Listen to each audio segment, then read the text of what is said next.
ನಮಸ್ಕಾರ ಸ್ನೇಹಿತರೆ, study with MD Kannada ಚಾನಲ್ಗೆ ನಿಮ್ಮೆಲ್ಲರಿಗೂ ಸ್ವಾಗತ. ಇಂದಿನ ವಿಡಿಯೋದಲ್ಲಿ ಪ್ರಚಲಿತ ಘಟನೆಗಳ ಮೇಲೆ 25 ಕ್ವಶನನ್ನು ತಗೊಂಡಿದ್ದೀನಿ. ಪ್ರತಿ ಕ್ವಶನ್ಗೂ ಆನ್ಸರು ಮತ್ತು ವಿವರಣೆ ಕೂಡ ಇರುತ್ತೆ.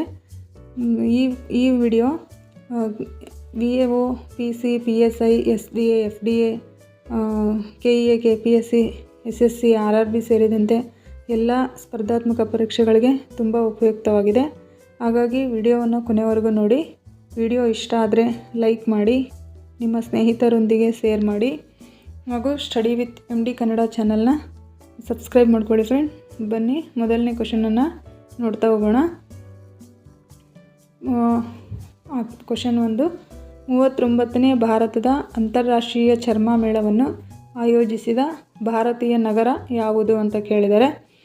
Option A Mumbai, B Chennai, C Hyderabad, D Kolkata. ಇದಕ್ಕೆ ಸರಿಯಾದ ಉತ್ತರ ಆಪ್ಷನ್ ಬಿ ಚೆನ್ನೈ. 39ನೇ ಭಾರತದ ಅಂತಾರಾಷ್ಟ್ರೀಯ ಚರ್ಮ ಮೇಳವು ಫೆಬ್ರವರಿ 1ರಂದು ಚೆನ್ನೈಯಲ್ಲಿ 3 ದಿನಗಳ ಕಾಲ ನಡೆಯಿತು. ಇಲ್ಲಿ ಚರ್ಮ ಉತ್ಪನ್ನಗಳು, ಉಪಕರಣಗಳು ಮತ್ತು ನವೀನ ತಂತ್ರಜ್ಞಾನಗಳನ್ನು ಪ್ರದರ್ಶಿಸಲಾಯಿತು. ಭಾರತ ಯುರೋಪ್ ಉಚಿತ ವ್ಯಾಪಾರ ಒಪ್ಪಂದದಿಂದ ಚರ್ಮ ವ್ಯಾಪಾರ ಹೆಚ್ಚಾಗಿದೆ. ಕಳೆದ ವರ್ಷ ಭಾರತವು $4.83 ಬಿಲಿಯನ್ ಚರ್ಮ ರಫ್ತು ಮಾಡಿದೆ. ತಮಿಳುನಾಡು ಮತ್ತು ಕೇರಳ ಒಟ್ಟು ಉತ್ಪಾದನೆಯ 38% ಮತ್ತು ರಫ್ತಿನ 45% ಕೊಡುಗೆ ನೀಡಿವೆ. ಯಾವ್ಯಾವ ಅಂದರೆ ತಮಿಳುನಾಡು ಮತ್ತು ಕೇರಳ.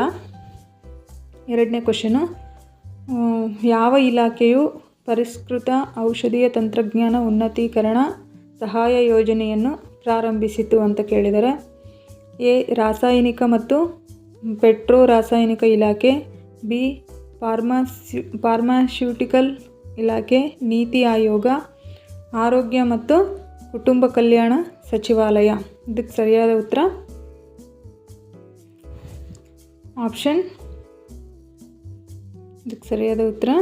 ಆಪ್ಷನ್ ಬಿ ಫಾರ್ಮಾಸ್ಯೂಟಿಕಲ್ ಇಲಾಖೆ ಅಂತ ಹೇಳ್ತಾರೆ.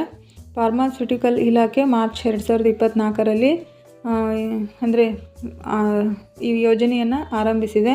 ಇದರಿಂದ ಫಾರ್ಮ್ ಘಟಕಗಳು ತಂತ್ರಜ್ಞಾನವನ್ನು ನವೀಕರಿಸಬಹುದು. ಯೋಜನೆಯು ಪರಿಷ್ಕೃತ ವೇಳಾಪಟ್ಟಿ ಮತ್ತು WHGMP ಗುಣಮಟ್ಟ ಮಾನದಂಡಗಳನ್ನು ಪೂರೈಸಲು ಸಹಾಯ ಮಾಡುತ್ತದೆ. 2024-25 ಮತ್ತು 2025-26ಕ್ಕೆ ಒಟ್ಟು 300.10 ಕೋಟಿ ಹಣಕಾಸು ಮೀಸಲಿದೆ. ಘಟಕಗಳು ತಮ್ಮ ಟರ್ನ್ ಓವರ್ ಆಧಾರದ ಮೇಲೆ 10% 20% ಹೂಡಿಕೆಗೆ ಗರಿಷ್ಠ 2 ಕೋಟಿ ಪ್ರೋತ್ಸಾಹ ಪಡೆಯಬಹುದು. ಮೂರನೇ ಕ್ವಶನು, ಬಸ್ತಾರ್ ಪಂಡುಮ್ ಹಬ್ಬವನ್ನು ಯಾವ ರಾಜ್ಯದಲ್ಲಿ ಆಚರಿಸಲಾಗುತ್ತದೆ ಅಂತ ಕೇಳಿದರೆ. ಬಸ್ತಾರ್ ಪಾಂಡುಮ್ ಹಬ್ಬವನ್ನು ಯಾವ ರಾಜ್ಯದಲ್ಲಿ ಆಚರಿಸಲಾಗುತ್ತದೆ. A Chhattisgarh, B Himachal Pradesh, C Odisha, D Jharkhand. ಇದಕ್ಕೆ ಸರಿಯಾದ ಉತ್ತರ ಆಪ್ಷನ್ ಎ ಛತ್ತೀಸ್ಗಢ. ಛತ್ತೀಸ್ಗಢನ ಬಸ್ತಾರ್ ವಿಭಾಗದ ಜಗದಲ್ಪುರದಲ್ಲಿ ರಾಷ್ಟ್ರಪತಿ ದ್ರೌಪದಿ ಮುರ್ಮು ಬಸ್ತಾರ್ ಪಾಂಡುಮ್ ಹಬ್ಬವನ್ನು ಉದ್ಘಾಟಿಸಿದರು. ಈ ಹಬ್ಬ ಬಸ್ತಾರ್ ಜಿಲ್ಲೆಯಲ್ಲೇ ನಡೆಯುತ್ತದೆ. ಇದರಲ್ಲಿ ಗೊಂಡ, ಮುರಿಯಾ ಮೊದಲಾದ ಜನಜಾತಿಗಳು ಪಾಲ್ಗೊಂಡು ತಮ್ಮ ಕಲಾ, ಹಸ್ತಶಿಲ್ಪ, ಜನಪದ ವಸ್ತ್ರ, ಆಹಾರ ಮತ್ತು ಸಂಸ್ಕೃತಿಯನ್ನು ಪ್ರದರ್ಶಿಸುತ್ತಾರೆ. 9 ಫೆಬ್ರವರಿವರೆಗೆ ವಿಭಾಗ ಮಟ್ಟದ ಸ್ಪರ್ಧೆಗಳು ನಡೆಯುತ್ತವೆ. 84 ತಂಡಗಳಿಂದ 700ಕ್ಕೂ ಹೆಚ್ಚು ಕಲಾವಿದರು ಜನಜಾತಿಯ ನೃತ್ಯ, ಹಸ್ತಶಿಲ್ಪ, ಪರಂಪರಾ ಆಹಾರ ಮತ್ತು ಸಾಂಪ್ರದಾಯಿಕ ಸಂಗೀತವನ್ನು ಇಲ್ಲಿ ಪ್ರದರ್ಶಿಸುತ್ತಾರೆ. 4ನೇ ಕ್ವಶನ್, ಇತ್ತೀಚೆಗೆ ಸುದ್ದಿಯಲ್ಲಿ ಕಾಣಿಸಿಕೊಂಡಿರುವ ಆಲಮಟ್ಟಿ ಅಣೆಕಟ್ಟು ಯಾವ ನದಿಯಲ್ಲಿದೆ ಅಂತ ಕೇಳಿದರೆ. A Godavari, B Krishna, C Kaveri, D Narmada. ಇದಕ್ಕೆ ಸರಿಯಾದ ಉತ್ತರ ಆಪ್ಷನ್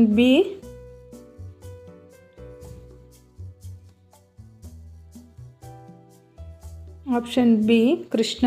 ಆಲಮಟ್ಟಿ ಅಣೆಕಟ್ಟು ಕರ್ನಾಟಕದ ಕೃಷ್ಣಾ ನದಿಯಲ್ಲಿ ನಿರ್ಮಿಸಲಾಗಿದೆ. ಇದು ನೀರಾವರಿ, ವಿದ್ಯುತ್ ಉತ್ಪಾದನೆ ಮತ್ತು ಪ್ರವಾಹ ನಿಯಂತ್ರಣಕ್ಕಾಗಿ ಬಳಸಲಾಗುತ್ತದೆ. ಅಣೆಕಟ್ಟಿನ ಎತ್ತರ 52.5 ಮೀಟರ್ ಮತ್ತು ಉದ್ದ ಸುಮಾರು 3.5 ಕಿಲೋಮೀಟರ್. ಇದರ ವಾರ್ಷಿಕ ವಿದ್ಯುತ್ ಉತ್ಪಾದನಾ ಸಾಮರ್ಥ್ಯ ಸುಮಾರು 713 ಮಿಲಿಯನ್ ಕಿಲೋವ್ಯಾಟ್. ಇದು ಮೇಲ್ಕೃಷ್ಣ ನೀರಾವರಿ ಯೋಜನೆಯ ಪ್ರಮುಖ ಜಲಾಶಯವಾಗಿದೆ. ಕೃಷ್ಣಾ ಮೇಲ್ದಂಡೆ ಅಂತ ಕರಿತೀವಲ್ಲ, ಅದು ಮೇಲ್ಕೃಷ್ಣ ಅಂತಾಗೈತಿ. 5ನೇ ಕ್ವಶನ್, ಕೌಶಲ್ಯ ರಥ್ ಯೋಜನೆಯನ್ನು ಯಾವ ಸಚಿವಾಲಯ ಆರಂಭಿಸಿದೆ? ಎ. ಇಲೆಕ್ಟ್ರಾನಿಕ್ಸ್ ಮತ್ತು ಮಾಹಿತಿ ತಂತ್ರಜ್ಞಾನ ಸಚಿವಾಲಯ, ಬಿ. ಶಿಕ್ಷಣ ಸಚಿವಾಲಯ, ಸಿ. ಕೌಶಲ್ಯಾಭಿವೃದ್ಧಿ ಮತ್ತು ಉದ್ಯಮಶೀಲತೆ ಸಚಿವಾಲಯ, ಡಿ. ಮಹಿಳಾ ಮತ್ತು ಹಣಕಾಸು ಸಚಿವಾಲಯ ಅಂತ ಕೇಳಿದರೆ ಇಲ್ಲಿ ಸರಿಯಾದ ಉತ್ತರ ಆಪ್ಷನ್ ಎ, ಇಲೆಕ್ಟ್ರಾನಿಕ್ಸ್ ಮತ್ತು ಮಾಹಿತಿ ತಂತ್ರಜ್ಞಾನ ಸಚಿವಾಲಯ. ಇಲೆಕ್ಟ್ರಾನಿಕ್ಸ್ ಮತ್ತು ಮಾಹಿತಿ ತಂತ್ರಜ್ಞಾನ ಸಚಿವಾಲಯ ಮಿಟ್ಟಿ ಮತ್ತು ಐಸ್ಯಾಟ್ ಸಂಯುಕ್ತವಾಗಿ ಕೌಶಲ್ಯ ರಥ್ ಅನ್ನು ಆರಂಭಿಸಿವೆ. ಇದು ರಾಷ್ಟ್ರೀಯ AI ಸಾಕ್ಷರತಾ ಕಾರ್ಯಕ್ರಮದ ಭಾಗವಾಗಿದೆ. ಯುವ AI ಫಾರ್ ಆಲ್ ಅಡಿಯಲ್ಲಿ ಮೊಬೈಲ್ AI ಜಾಗೃತಿ ಅಭಿಯಾನವಾಗಿದೆ. ಇದರ ಉದ್ದೇಶ ಅರ್ಧನಗರ ಹಾಗೂ ಪಿಂಚಣಿದ ಪ್ರದೇಶಗಳಲ್ಲಿ ಮೂಲಭೂತ AI ಶಿಕ್ಷಣವನ್ನು ತಲುಪಿಸುವುದು. ಈ ಮೊಬೈಲ್ ಘಟಕದಲ್ಲಿ computer lab, internet, audio visual ಸಾಧನಗಳು ಮತ್ತು ತರಬೇತಿ ಮಾದರಿಗಳು ಇದೆ. ಇದು ಶಾಲೆ, ಕಾಲೇಜು ಮತ್ತು ITIಗಳಿಗೆ ಭೇಟಿ ನೀಡುತ್ತದೆ.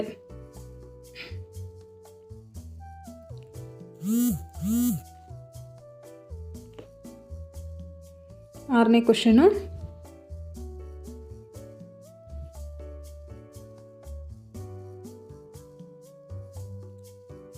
ಇದು ಕ್ವಶನ್ ಇದಾಗ್ತಿಲ್ಲ. 6ನೇ ಕ್ವಶನು, ಬೋರ್ಡ್ ಆಫ್ ಪೀಸ್ ಉಪಕ್ರಮವನ್ನು ಯಾವ ದೇಶವು ಪ್ರಾರಂಭಿಸಿತು? ಬೋರ್ಡ್ ಆಫ್ ಪೀಸ್ ಉಪಕ್ರಮವನ್ನು ಯಾವ ದೇಶವು ಪ್ರಾರಂಭಿಸಿತು? ಅಮೇರಿಕಾ ಸಂಯುಕ್ತ ಸಂಸ್ಥಾನ, France, C. Germany, D. Russia. ಇದಕ್ಕೆ ಸರಿಯಾದ ಉತ್ತರ ಅಮೇರಿಕಾ ಸಂಯುಕ್ತ ಸಂಸ್ಥಾನ ಆಪ್ಷನ್ ಎ. ಅಮೇರಿಕಾ ಅಧ್ಯಕ್ಷ ಡೊನಾಲ್ಡ್ ಟ್ರಂಪ್ ಅವರ ಬೋರ್ಡ್ ಆಫ್ ಪೀಸ್ ಉಪಕ್ರಮಕ್ಕೆ ಇಸ್ರೇಲ್ ಪ್ರಧಾನಮಂತ್ರಿ ಬೆಂಜಮಿನ್ ನೆತನ್ಯಾಹು ವಾಷಿಂಗ್ಟನ್ಗೆ ಭೇಟಿ ನೀಡಿದಾಗ ಸೇರ್ಪಡೆಗೊಂಡಿತು. ಈ ಮಂಡಳಿಗೆ ನವೆಂಬರ್ನಲ್ಲಿ UNSC ನಿರ್ಧಾರದಿಂದ ಗಾಜಾದಲ್ಲಿ ಅಂತಾರಾಷ್ಟ್ರೀಯ ಸ್ಥಿರತಾ ಪಡೆ ರಚನೆಗೆ ಅನುಮತಿ ದೊರೆತಿದೆ. ಮಂಡಳಿ ಫೆಬ್ರವರಿ 19ರಂದು ವಾಷಿಂಗ್ಟನ್ನಲ್ಲಿ ಮೊದಲ ಸಭೆ ನಡೆಸಿ ಗಾಜಾ ಆಡಳಿತ ಮತ್ತು ಪುನರ್ ನಿರ್ಮಾಣ ಚರ್ಚೆ ನಡೆಸಲಿದೆ. ಮುಂದಿನ ದಿನಗಳಲ್ಲಿ ಜಾಗತಿಕ ಸಂಘರ್ಷಗಳನ್ನು ಪರಿಹರಿಸುವ ಉದ್ದೇಶವೂ ಇದೆ ಅಂತ ಹೇಳ್ಯಾರ. 7ನೇ ಕ್ವಶನ್, 2026ರ ಮಿಲನ್ ಕೋರ್ಚಿನ್ ಚಳಿಗಾಲದ ಒಲಿಂಪಿಕ್ಸ್ನಲ್ಲಿ ಕ್ರಾಸ್ ಕಂಟ್ರಿ ಸ್ಕೀಯಿಂಗ್ನಲ್ಲಿ ಚಿನ್ನದ ಪದಕ ಗೆದ್ದ ಜೋಹಾನ್ಸ್ ಓಸ್ಪ್ಲಾಟ್ ಕ್ಲೆಬೋ ಯಾವ ದೇಶದವರು ಅಂತ ಕೇಳಿದ್ದಾರೆ. ಇದಕ್ಕೆ A. Sweden, B. Finland, C. Norway, D. Germany. ಇದು ಚಳಿಗಾಲದ ಒಲಿಂಪಿಕ್ಸ್ ಬಗ್ಗೆ ಕೇಳಿದ್ದಾರೆ. ಇದಕ್ಕೆ ಸರಿಯಾದ ಉತ್ತರ ಆಪ್ಷನ್ ಸಿ, ನಾರ್ವೆ. ನಾರ್ವೆಯ ಸ್ಕೀಯರ್ ಜೋಹಾನ್ಸ್ ಓಸ್ಪ್ಲಾಟ್ ಕ್ಲೆಬೋ 2026ರ ಮಿಲಾನ್ ಕೋರ್ಚಿನ ಚಳಿಗಾಲದ ಒಲಿಂಪಿಕ್ಸ್ನಲ್ಲಿ ಕ್ರಾಸ್ ಕಂಟ್ರಿ ಸ್ಕೀಯಿಂಗ್ನಲ್ಲಿ ತನ್ನ 9ನೇ ಚಿನ್ನದ ಪದಕ ಜಯಿಸಿದರು. ಈ ಸಾಧನೆಯೊಂದಿಗೆ ಅವರು ಚಳಿಗಾಲದ ಒಲಿಂಪಿಕ್ಸ್ನಲ್ಲಿ ಹೊಸ ದಾಖಲೆ ಸ್ಥಾಪಿಸಿದರು. 29 ವರ್ಷದ ಕ್ಲೆಬೋ 2026ರ ಕ್ರೀಡಾಕೂಟದಲ್ಲಿ 4ನೇ ಚಿನ್ನದ ಪದಕವನ್ನು ಗಳಿಸಿದರು. ಪುರುಷರ 4x7.5 ಕಿಲೋಮೀಟರ್ ರಿಲೇಯಲ್ಲಿ ನಾರ್ವೆ ತಂಡವನ್ನು ಮುನ್ನಡೆಸಿದರು. ಈ ಹಿಂದೆ ಅವರು 3 ನಿವೃತ್ತ ನಾರ್ವೇಜಿಯನ್ ಆಟಗಾರರೊಂದಿಗೆ ದಾಖಲೆಯನ್ನು ಹಂಚಿಕೊಂಡಿದ್ದರು. ಈ ಗೆಲುವಿನೊಂದಿಗೆ ಅವರು ಚಳಿಗಾಲದ ಒಲಿಂಪಿಕ್ಸ್ ಇತಿಹಾಸದಲ್ಲೇ ಅತ್ಯಂತ ಯಶಸ್ವಿ ಕ್ರಾಸ್ ಕಂಟ್ರಿ ಸ್ಕೀಯರ್ ಆಗಿದ್ದಾರೆ. 8ನೇ ಕ್ವಶನ್, ಇತ್ತೀಚೆಗೆ ಸುದ್ದಿಯಲ್ಲಿ ಕಾಣಿಸಿಕೊಂಡ ತಲ್ಬುಲ್ ನ್ಯಾವಿಗೇಷನ್ ಬ್ಯಾರೇಜ್ ಯೋಜನೆ ಯಾವ ರಾಜ್ಯ ಅಥವಾ ಕೇಂದ್ರಾಡಳಿತ ಪ್ರದೇಶದಲ್ಲಿ ಇದೆ ಅಂತ ಕೇಳಿದರೆ A. Uttarakhand, B. Jammu Kashmir, C. Himachal Pradesh, D. Ladakh. ಇದಕ್ಕೆ ಸರಿಯಾದ ಉತ್ತರ ಆಪ್ಷನ್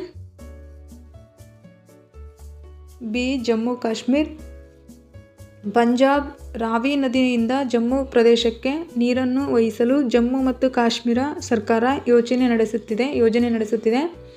ಭಾರತ ಮತ್ತು ಪಾಕಿಸ್ತಾನ ನಡುವಿನ ಇಂಡಸ್ ವಾಟರ್ಸ್ ಟ್ರೀಟಿ ಅಮಾನತುಗೊಂಡಿರುವ ಹಿನ್ನೆಲೆಯಲ್ಲಿ ಈ ಕ್ರಮ ಕೈಗೊಳ್ಳಲಾಗಿದೆ. ಜಮ್ಮು ಮತ್ತು ಕಾಶ್ಮೀರದಲ್ಲಿರುವ ತುಲ್ಬುಲ್ ನ್ಯಾವಿಗೇಷನ್ ಬ್ಯಾರೇಜ್ ಯೋಜನೆ ಊಲಾರ್ ಬ್ಯಾರೇಜ್ ಎಂದು ಕರೆಯಲಾಗುತ್ತದೆ. ಪುನಶ್ಚೇತನಗೊಳಿಸುವತ್ತ ಸಹ ಸರ್ಕಾರ ಒತ್ತಾಯಿಸುತ್ತಿದೆ. ಈ ಬ್ಯಾರೇಜ್ ಊಲಾರ್ ಸರೋವರದ ಹೊರಹರಿವಿನಲ್ಲಿ ನಿರ್ಮಿಸಲಾದ ನ್ಯಾವಿಗೇಷನ್ ಎಲ್ಲಿ ನಿರ್ಮಿಸ್ಯಾರಂದ್ರೆ ಇದನ್ನ ಊಲಾರ್ ಸರೋವರದ ಹೊರಹರಿವಿನಲ್ಲಿ ನಿರ್ಮಿಸಲಾಗಿದೆ ತುಲ್ಬುಲ್ ನ್ಯಾವಿಗೇಷನ್ ಬ್ಯಾರೇಜನ್ನು. ನ್ಯಾವಿಗೇಷನ್ ಲಾಕ್ ಕಮ್ ಕಂಟ್ರೋಲ್ ರಚನೆಯಾಗಿದ್ದು ಚಳಿಗಾಲದ ತಿಂಗಳಲ್ಲಿ ಜೀಲಂ ನದಿಯಲ್ಲಿ ಸಾಗಣೆ ಸುಲಭವಾಗಲು ವಿನ್ಯಾಸಗೊಳಿಸಲಾಗಿದೆ. ಈ ಯೋಜನೆ ಚಳಿಗಾಲದಲ್ಲಿ ಬಾರಾಮುಲ್ಲಾವರೆಗೆ ಕನಿಷ್ಠ ನದಿ ಹರಿವನ್ನು ನಿರ್ವಹಿಸಲು ಊಲಾರ್ ಸರೋವರದ ನೀರನ್ನು ನಿಯಂತ್ರಿಸುತ್ತದೆ.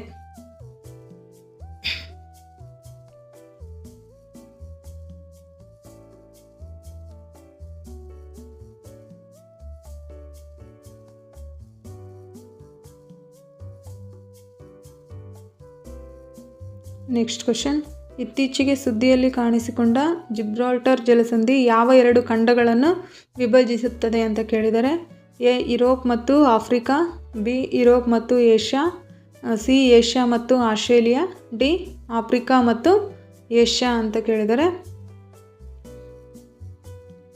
ಜಿಬ್ರಾಲ್ಟರ್ ಜಲಸಂಧಿಯನ್ನು ಯಾವ 2 ಖಂಡಗಳು ವಿಭಜಿಸುತ್ತವೆ ಅಂತ ಹೇಳಿ ಕ್ವಶನ್. ಇದಕ್ಕೆ ಸರಿಯಾದ ಉತ್ತರ ಯುರೋಪ್ ಮತ್ತು ಆಫ್ರಿಕಾ ಖಂಡ. ಪರಮಾಣು ಚಾಲಿತ USS ಜೆರಾಲ್ಡ್ ಆರ್ ಫೋರ್ಡ್ ಜಹಾಜು ಜಿಬ್ರಾಲ್ಟರ್ ಜಲಸಂಧಿಯ ಕಡೆಗೆ ವೇಗವಾಗಿ ಸಾಗುತ್ತಿರುವಾಗ ಟ್ರ್ಯಾಕಿಂಗ್ ವ್ಯವಸ್ಥೆಗಳನ್ನು ಸಕ್ರಿಯಗೊಳಿಸಿತು. ಇದನ್ನು ರಕ್ಷಣಾ ತಜ್ಞರು ಅಪರೂಪದ ಘಟನೆ ಎಂದು ವಿವರಿಸಿದ್ದಾರೆ. ಜಿಬ್ರಾಲ್ಟರ್ ಜಲಸಂಧಿ ಯುರೋಪ್ ಮತ್ತು ಆಫ್ರಿಕಾವನ್ನು ವಿಭಜಿಸುತ್ತದೆ ಹಾಗೂ ಅಟ್ಲಾಂಟಿಕ್ ಮಹಾಸಾಗರವನ್ನು ಮೆಡಿಟರೇನಿಯನ್ ಸಮುದ್ರಕ್ಕೆ ಸಂಪರ್ಕಿಸುತ್ತದೆ. ಇದು ಐಬೇರಿಯನ್ ಉಪಖಂಡದ ದಕ್ಷಿಣ ತುದಿಯಲ್ಲಿ ಉತ್ತರಕ್ಕೆ ಸ್ಪೇನ್ ಮತ್ತು ಬ್ರಿಟಿಷ್ ಸಾಗರೋತ್ತರ ಪ್ರದೇಶ ಜಿಬ್ರಾಲ್ಟರ್ ಹಾಗೂ ಎಲ್ಲಿದು ಐಬೇರಿಯನ್ ಉಪಖಂಡದ ದಕ್ಷಿಣ ತುದಿಯಲ್ಲಿ ಉತ್ತರಕ್ಕೆ ಸ್ಪೇನ್ ಮತ್ತು ಬ್ರಿಟಿಷ್ ಸಾಗರೋತ್ತರ ಪ್ರದೇಶ ಜಿಬ್ರಾಲ್ಟರ್ ಹಾಗೂ ದಕ್ಷಿಣಕ್ಕೆ ಮೊರಾಕೊ ಮತ್ತು ಸಿಯೂಟಾ ನಡುವೆ ಇದೆ. ಇದರ ಉದ್ದ ಸುಮಾರು 58 ಕಿಲೋಮೀಟರ್ ಮತ್ತು ಅತಿ ಕಿರಿದಾದ ಭಾಗದಲ್ಲಿ ಅಗಲ ಕೇವಲ 13 ಕಿಲೋಮೀಟರ್. ಪೂರ್ವ ಭಾಗದಲ್ಲಿ ಹೆರಾಕ್ಲಿಸ್ ಕಂಬಗಳು, ಜಿಬ್ರಾಲ್ಟರ್ ಬಂಡೆ ಮತ್ತು ಮೌಂಟ್ ಯಾಚೋ ಇದೆ. ಟೆಕ್ಟೋನಿಕ್ ಪ್ಲೇಟ್ ಚಲನೆಯಿಂದ ರೂಪುಗೊಂಡ ಈ ಜಲಸಂಧಿ ಜಾಗತಿಕವಾಗಿ ಅತ್ಯಂತ ಮಹತ್ವದ ಹಾಗೂ ವ್ಯಾಪಾರಿಕವಾಗಿ ಚಟುವಟಿಕೆ ಹೆಚ್ಚಿನ ಜಲಮಾರ್ಗವಾಗಿದೆ. ಟೆಕ್ಟೋನಿಕ್ ಪ್ಲೇಟ್ ಚಲನೆಯಿಂದ ರೂಪುಗೊಂಡಿರೋದ ಇದು. ನೆಕ್ಸ್ಟ್ ಕ್ವಶನ್ನು, ಕುಷ್ಠರೋಗ ನಿರ್ಮೂಲನೆಗೆ ಅಧಿಕೃತವಾಗಿ ಪರಿಶೀಲನೆ ಪಡೆದ ಅಮೆರಿಕದಲ್ಲಿ ಮೊದಲ ದೇಶ ಯಾವುದು? ಕುಷ್ಠರೋಗ ನಿರ್ಮೂಲನೆಗೆ ಅಧಿಕೃತವಾಗಿ ಪರಿಶೀಲನೆ ಪಡೆದ ಅಮೆರಿಕದಲ್ಲಿ ಮೊದಲ ದೇಶ ಯಾವುದು ಅಂತ ಕೇಳ್ಯಾರ. A Brazil, B Mexico, C Chile, D Peru. ಇದಕ್ಕೆ ಸರಿಯಾದ ಉತ್ತರ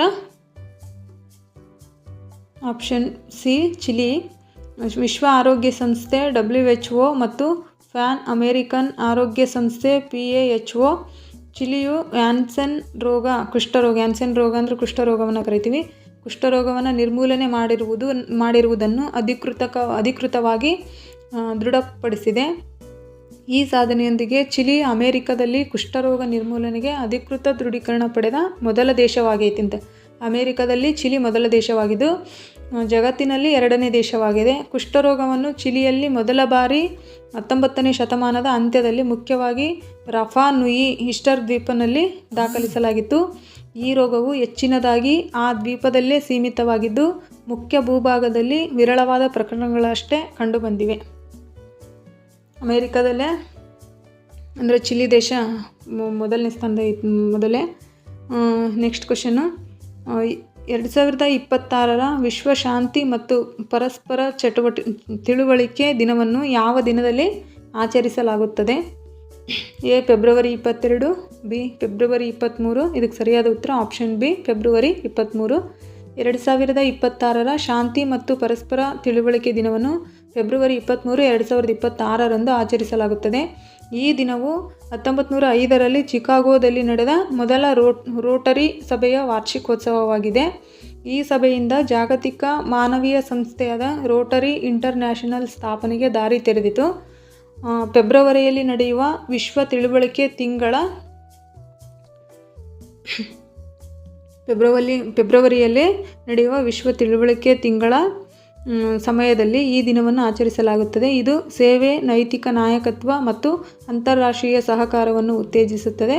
ಸಮಾಜದಲ್ಲಿ ಸಾಮರಸ್ಯ ನಿರ್ಮಾಣಕ್ಕೆ ಸದ್ಭಾವನೆ ಮತ್ತು ಸಂವಾದದ ಪಾತ್ರವನ್ನು ಈ ದಿನ ಎತ್ತಿ ತೋರಿಸುತ್ತದೆ. ಶಾಶ್ವತ ಶಾಂತಿಗೆ ನ್ಯಾಯ, ಸಹಾನುಭೂತಿ ಮತ್ತು ಎಲ್ಲ ಹಂತಗಳಲ್ಲಿಯೂ ಸಾಮೂಹಿಕ ಕ್ರಿಯೆ ಅಗತ್ಯವೆಂಬುದನ್ನು ನೆನಪಿಸುತ್ತದೆ.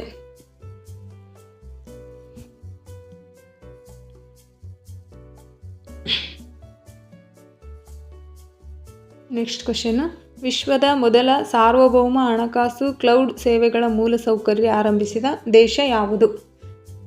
A Singapore, B Kuwait, C Vietnam, D United Arab Emirates. ಇದಕ್ಕೆ ಸರಿಯಾದ ಉತ್ತರ option D, United Arab Emirates. United Arab ಎಮಿರೇಟ್ಸ್ನ ಸೆಂಟ್ರಲ್ ಬ್ಯಾಂಕ್ ವಿಶ್ವದ ಮೊದಲ ಸಾರ್ವಭೌಮ ಹಣಕಾಸು ಮೆಗಾ ಸೇವೆಗಳ ಮೂಲಸೌಕರ್ಯವನ್ನು ಪ್ರಾರಂಭಿಸಿದೆ. ಇದನ್ನು G42 ಸಂಸ್ಥೆಯ ಅಂಗಸಂಸ್ಥೆ ಕೋರ್ 42 ಸಹಯೋಗದಲ್ಲಿ ಅಭಿವೃದ್ಧಿಪಡಿಸಲಾಗಿದೆ. ಈ ವೇದಿಕೆ ದತ್ತಾಂಶದ ಸಾರ್ವಭೌಮತ್ವವನ್ನು ಖಚಿತಪಡಿಸುತ್ತದೆ. ಅಂದರೆ ಹಣಕಾಸು ದತ್ತಾಂಶ UAIಯ ಏನಿದು ಅಭಿವೃದ್ಧಿಪಡಿಸಲಾಗಿದೆ. ಈ ವೇದಿಕೆ ದತ್ತಾಂಶದ ಸಾರ್ವಭೌಮತ್ವವನ್ನು ಖಚಿತಪಡಿಸುತ್ತದೆ. ಅಂದರೆ ಹಣಕಾಸು ದತ್ತಾಂಶ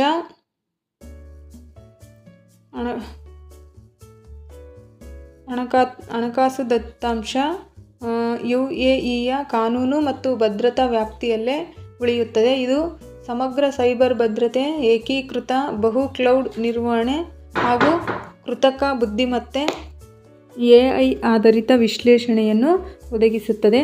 ಪರವಾನಗಿ ಪಡೆದ ಹಣಕಾಸು ಸಂಸ್ಥೆಗಳಿಗೆ ನೈಜ ಸಮಯದ ಸಂಸ್ಕರಣೆ, ಸ್ವಯಂಚಾಲಿತ ಪ್ರಕ್ರಿಯೆ ಮತ್ತು ಮುನ್ಸೂಚಕ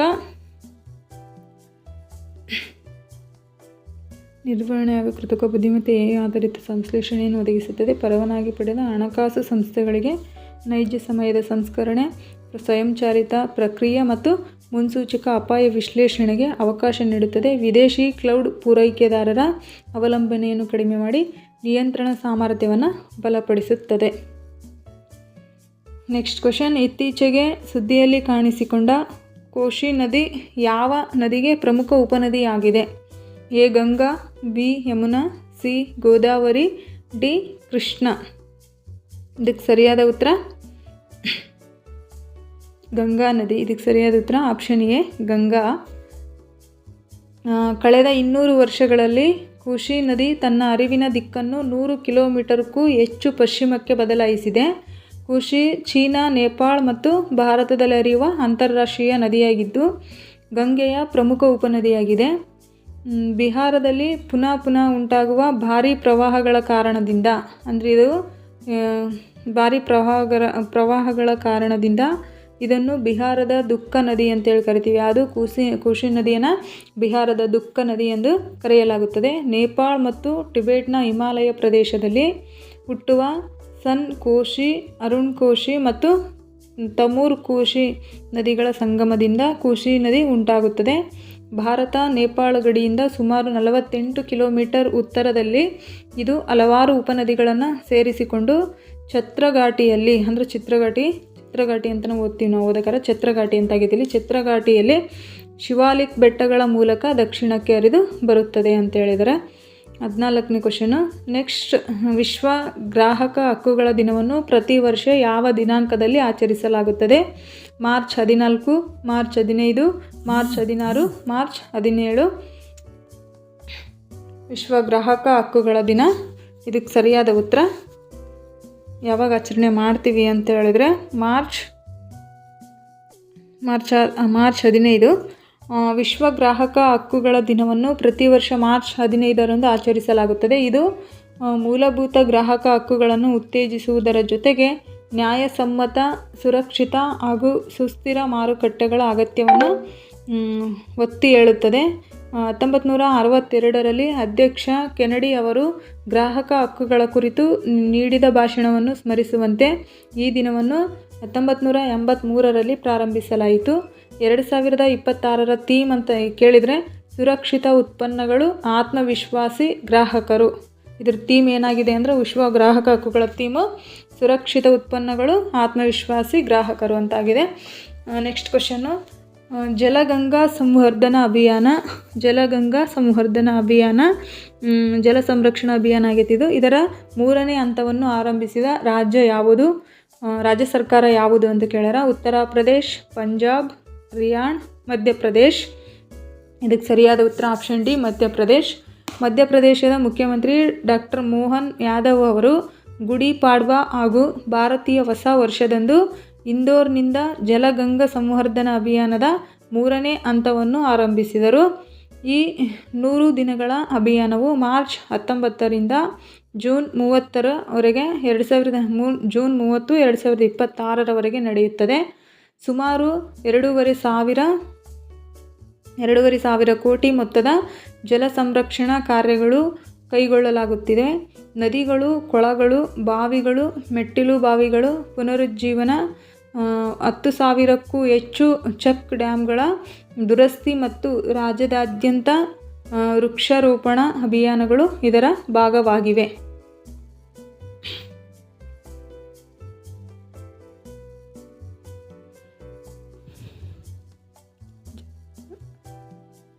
ನೆಕ್ಸ್ಟ್ ಕ್ವಶನ್, ಮಾರ್ಚ್ 2026ರಲ್ಲಿ ಹಿಂದುಳಿದ ವರ್ಗಗಳ ರಾಷ್ಟ್ರೀಯ ಆಯೋಗದ ಅಧ್ಯಕ್ಷರಾಗಿ ಯಾರನ್ನು ನೇಮಕ ಮಾಡಲಾಯಿತು? ಮಾರ್ಚ್ 2026ರಲ್ಲಿ ಹಿಂದುಳಿದ ವರ್ಗಗಳ ರಾಷ್ಟ್ರೀಯ ಆಯೋಗ ಅಧ್ಯಕ್ಷರಾಗಿ ಯಾರನ್ನು ನೇಮಕ ಮಾಡಲಾಯಿತು? ಸಾಧ್ವಿ ನಿರಂಜನ್ ಜ್ಯೋತಿ, ಅನುಪ್ರಿಯಾ ಪಟೇಲ್, ಮೀನಾಕ್ಷಿ ಲೇಖಿ. ಮೇಲಿನ ಯಾವುದೂ ಅಲ್ಲ. ಇದಕ್ಕೆ ಸರಿಯಾದ ಉತ್ತರ ಆಪ್ಷನ್ ಎ, ಸಾಧ್ವಿ ನಿರಂಜನ್ ಜ್ಯೋತಿ ಅವರು. ಮಾಜಿ ಕೇಂದ್ರ ಸಚಿವೆಯೂ ಸಂಸದೆಯೂ ಆದ ಸಾಧ್ವಿ ನಿರಂಜನ್ ಜ್ಯೋತಿ ಅವರು ಮಾರ್ಚ್ 18, 2026ರಂದು ಹಿಂದುಳಿದ ವರ್ಗಗಳ ರಾಷ್ಟ್ರೀಯ ಆಯೋಗದ ಅಧ್ಯಕ್ಷರಾಗಿ ಅಧಿಕಾರ ಸ್ವೀಕರಿಸಿದರು. ಹಿಂದುಳಿದ ವರ್ಗಗಳ ಹಕ್ಕುಗಳು ಮತ್ತು ಕಲ್ಯಾಣವನ್ನು ರಕ್ಷಿಸುವ ಉದ್ದೇಶದಿಂದ ಅವರು ಇಂದಿನ ಅಧ್ಯಕ್ಷರನ್ನು ಮುಂದುವರಿಸಿದ್ದಾರೆ. ಕಿರಣ್ ಉಮೇಶ್ ಮಹಲ್ಲೆ ಅವರು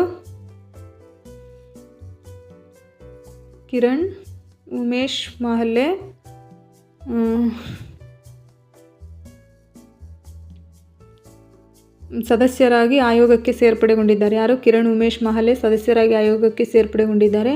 ಈ ನೇಮಕಾತಿಗಳು OBCಗಳ ಸಾಮಾಜಿಕ, ಆರ್ಥಿಕ ಅಭಿವೃದ್ಧಿ ಮತ್ತು ಹಕ್ಕುಗಳ ರಕ್ಷಣೆಯಲ್ಲಿ ಆಯೋಗದ ಪಾತ್ರವನ್ನು ಬಲಪಡಿಸುವುದಾಗಿ NCBC ಹಿಂದುಳಿದ ವರ್ಗಗಳಿಗೆ ಸಂಬಂಧಿಸಿದ ವಿಷಯಗಳಲ್ಲಿ ಸರ್ಕಾರಕ್ಕೆ ಸಲಹೆ ನೀಡುವುದಲ್ಲದೆ ಹಕ್ಕುಗಳ ಉಲ್ಲಂಘನೆಗೆ ಸಂಬಂಧಿಸಿದ ದೂರುಗಳನ್ನು ಪರಿಹರಿಸುತ್ತದೆ.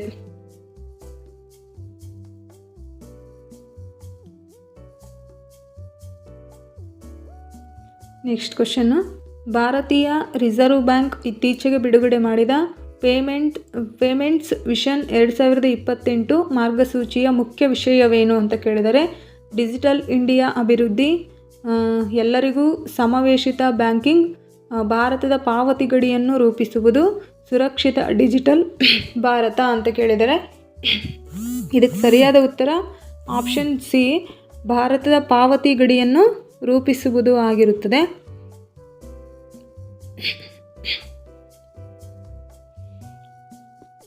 ಇದಕ್ಕೆ ಸರಿಯಾದ ಉತ್ತರ ಆಪ್ಷನ್ ಸಿ, ಭಾರತದ ಪಾವತಿ ಗಡಿಯನ್ನು ರೂಪಿಸುವುದು. ಭಾರತೀಯ ರಿಸರ್ವ್ ಬ್ಯಾಂಕ್ ಪೇಮೆಂಟ್ಸ್ ವಿಷನ್ 2028 ಮಾರ್ಗಸೂಚಿಯನ್ನು ಭಾರತದ ಪಾವತಿ ಗಡಿಯನ್ನು ರೂಪಿಸುವುದು ಎಂಬ ವಿಷಯದೊಂದಿಗೆ ಬಿಡುಗಡೆ ಮಾಡಿದೆ. ಈ ದೃಷ್ಟಿಪತ್ರವು ಡಿಜಿಟಲ್ ಪಾವತಿಗಳ ಭವಿಷ್ಯಕ್ಕೆ ಮಾರ್ಗದರ್ಶನ ನೀಡುತ್ತಿದ್ದು 15 ಪ್ರಮುಖ ಕಾರ್ಯಕ್ರಮಗಳನ್ನು ಒಳಗೊಂಡಿದೆ. ಹಳೆಯ 4ES ಅಂದರೆ ಎಲ್ಲರೂ, ಎಲ್ಲೆಡೆ, ಯಾವಾಗಲೂ. ಇದ್ರ 4ES ಅಂದರೆ ಎಲ್ಲರೂ, ಎಲ್ಲೆಡೆ, ಯಾವಾಗಲೂ ಅಂತೇಳಿ ಮೀರಿದಂತೆ ಗ್ರಾಹಕರ ನಂಬಿಕೆ, ವ್ಯವಸ್ಥೆಯ ಸ್ಥಿರತೆ ಮತ್ತು ಜಾಗತಿಕ ವಿಸ್ತರಣೆಯತ್ತ ಗಮನ ಹರಿಸಲಾಗಿದೆ. ಅನಧಿಕೃತ ಡಿಜಿಟಲ್ ವಹಿವಾಟುಗಳಿಗೆ ಕಳುಹಿಸುವ ಮತ್ತು ಸ್ವೀಕರಿಸುವ ಬ್ಯಾಂಕುಗಳು ಜಂಟಿಯಾಗಿ ಹೊಣೆ ಹೊರುವ ಹಂಚಿಕೆಯ ಹೊಣೆಗಾರಿಕೆ ಚೌಕಟ್ಟನ್ನು ಪ್ರಸ್ತಾವಿಸಲಾಗಿದೆ. ಇ ಕಾಮರ್ಸ್ ಮಾರುಕಟ್ಟೆಗಳು ಮತ್ತು ಪಾವತಿ ಸಂಗ್ರಾಹಕರನ್ನು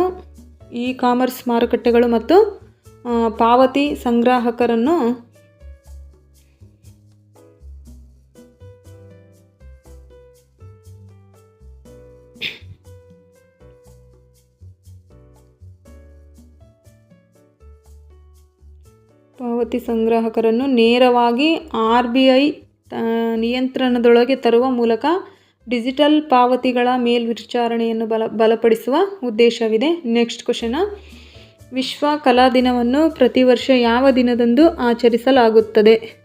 ಏಪ್ರಿಲ್ 13, ಏಪ್ರಿಲ್ 14, ಏಪ್ರಿಲ್ 15, ಏಪ್ರಿಲ್ 16. ವಿಶ್ವ ಕಲಾ ದಿನವನ್ನು ಪ್ರತಿ ವರ್ಷ ಯಾವ ದಿನದಂದು ಆಚರಿಸಲಾಗುತ್ತದೆ?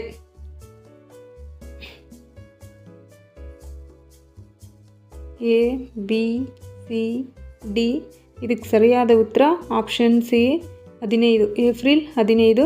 ಕಲೆಯ ಶಕ್ತಿ, ಸಾಂಸ್ಕೃತಿಕ ವೈವಿಧ್ಯದಲ್ಲಿ ಅದರ ಪಾತ್ರ ಮತ್ತು ಜಾಗತಿಕ ಕಲಾವಿದರ ಕೊಡುಗೆಗಳನ್ನು ಗೌರವಿಸಲು ಪ್ರತಿ ವರ್ಷ ಏಪ್ರಿಲ್ 15ರಂದು ವಿಶ್ವ ಕಲಾ ದಿನವನ್ನು ಆಚರಿಸಲಾಗುತ್ತದೆ.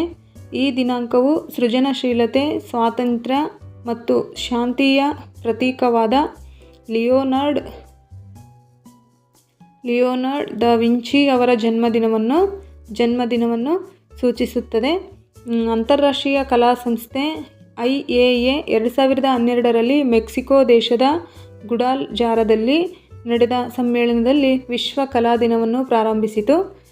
ಕಲೆಯ ಮಹತ್ವವನ್ನು ಪ್ರಚಾರ ಮಾಡುವುದೇ ಇದರ ಉದ್ದೇಶ.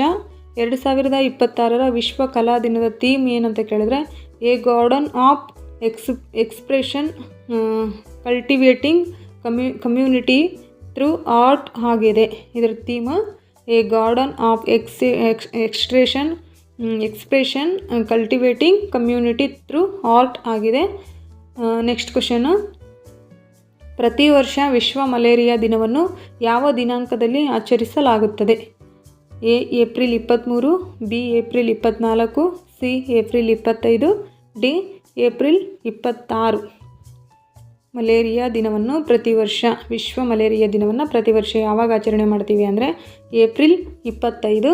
ಮಲೇರಿಯಾ ನಿರ್ಮೂಲನೆಗೆ ಜಾಗೃತಿ ಹೆಚ್ಚಿಸಲು ಮತ್ತು ಜಾಗತಿಕ ಪ್ರಯತ್ನಗಳನ್ನು ಬಲಪಡಿಸಲು ಪ್ರತಿ ವರ್ಷ ಏಪ್ರಿಲ್ 25ರಂದು ವಿಶ್ವ ಮಲೇರಿಯಾ ದಿನವನ್ನು ಆಚರಿಸಲಾಗುತ್ತದೆ. ಈ ದಿನವು ತಡೆಗಟ್ಟುವಿಕೆ, ರೋಗ ನಿರ್ಣಯ ಮತ್ತು ಚಿಕಿತ್ಸೆಯಲ್ಲಿ ಸಾಧನೆ, ಸವಾಲುಗಳು ಹಾಗೂ ನಿರಂತರ ಕ್ರಮದ ಅಗತ್ಯವನ್ನು ಹೈಲೈಟ್ ಮಾಡುತ್ತದೆ.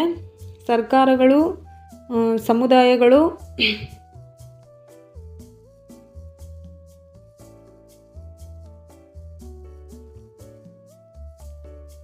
ಚಿಕಿತ್ಸೆಯಲ್ಲಿ ಸಾಧನೆ ಅಂದರೆ ಸರ್ಕಾರಗಳು, ಸಮುದಾಯಗಳು ಮತ್ತು ಪಾಲುದಾರರನ್ನು ಚಟುವಟಿಕೆಗೆ ಪ್ರೇರೇಪಿಸುವ ಜಾಗತಿಕ ವೇದಿಕೆಯಾಗಿದೆ. ಇದು ಜಾಗತಿಕ ವೇದಿಕೆಯಾಗಿ ಕಾರ್ಯನಿರ್ವಹಿಸುತ್ತದೆ.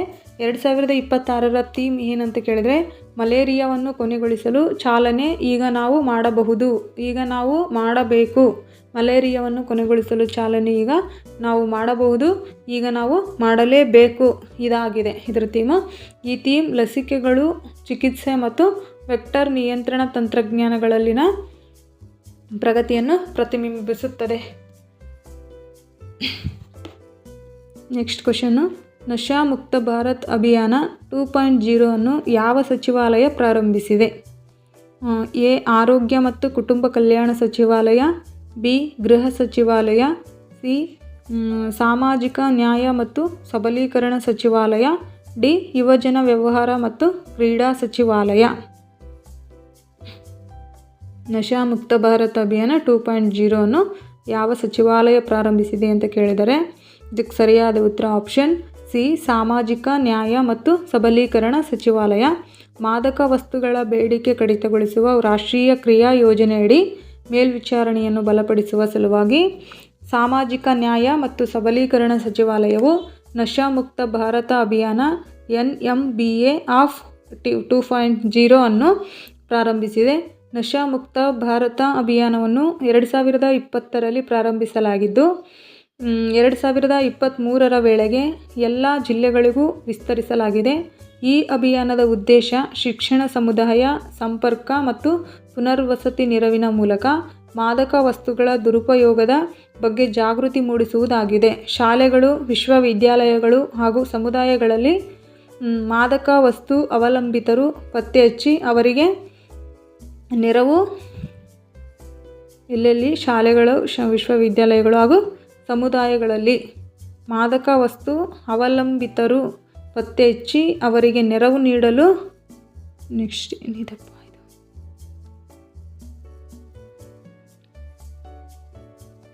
ಅವರಿಗೆ ನೆರವು ನೀಡುವುದು ಇದರ ಮುಖ್ಯ ಗುರಿ. ಈ ಕಾರ್ಯಕ್ರಮವು ಸಮಾಲೋಚನೆ, ಚಿಕಿತ್ಸೆ ಸೌಲಭ್ಯಗಳು ಮತ್ತು ಸೇವಾ ಪೂರೈಕೆದಾರರ ಸಾಮರ್ಥ್ಯ ವೃದ್ಧಿಯನ್ನು ಸಹ ಉತ್ತೇಜಿಸುತ್ತದೆ.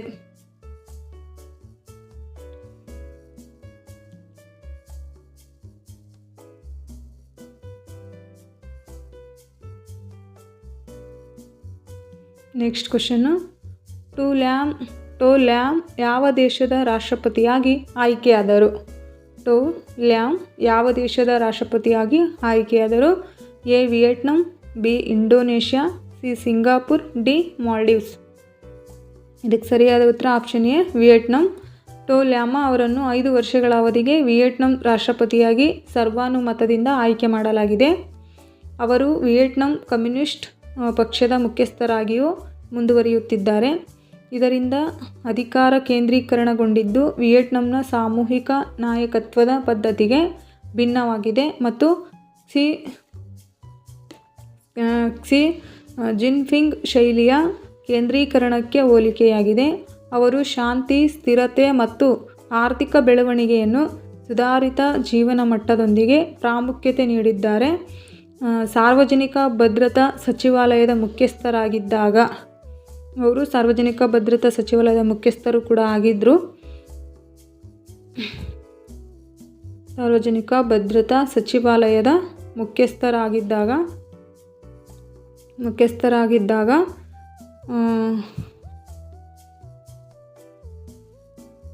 ನಡೆದ ಭ್ರಷ್ಟಾಚಾರ ವಿರೋಧಿ ಅಭಿಯಾನ ನಂತರ ಅವರ ಪ್ರಭಾವ ಹೆಚ್ಚಾಗಿದೆ.